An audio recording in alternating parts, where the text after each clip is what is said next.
Director टुनटुन बाबू सल्हा।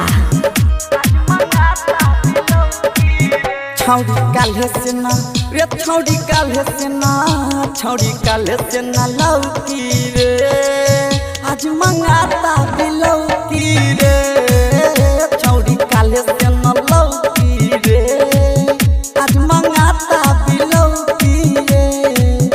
जाके सैया के सजिया सजाई तू रो दिही ओकर चौकी रे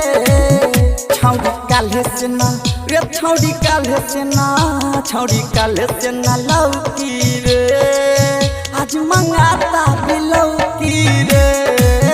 छौड़ी काल्हे से ना लौकी रे आज मंगाता बिलौकी रे। सत्यम सावरिया रिकॉर्डिंग स्टूडियो खैरी बांका। म्यूजिक डायरेक्टर टुनटुन बाबू सल्हा। याद यादे मिलल बसवारी के हो जाती आउ दिलवा दुखाई के हो केकरा से मिले हम जाइब हो केकरा से हम बतियाइब याद यादे मिलल बसवारी के हो जाती आउ दिलवा दुखाई के हो केकरा से हम बतियाइब केकरा से हम बतियाइब अब केकरा देखी के दिलवा हमर छौकी रे छौड़ी काल्हे से ना रे छौड़ी काल्हे से ना छौड़ी काल्हे से ना लौकी रे आज मंगाता बिलौकी रे छौड़ी काल्हे से ना लौकी रे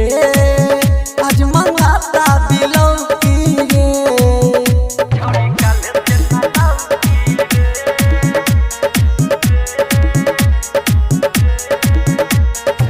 म्यूजिक डायरेक्टर टुनटुन बाबू सल्हा। अब नीरज माही के बोला का होई हो धक्के माथा पर हाथ खूबे रोई हो तोरा बिना कोई से दी हो तोरा बिना कोई से दी हो तोरा बिना कोई से दी हो अब नीरज माही के बोला का होई हो धक्के माथा पर हाथ खूबे रोई हो तोरा बिना कोई से दी हो तोरा बिना कोई से दी हो जाके सैया के सजिया सजाई तू रो दिही ओकर चौकी रे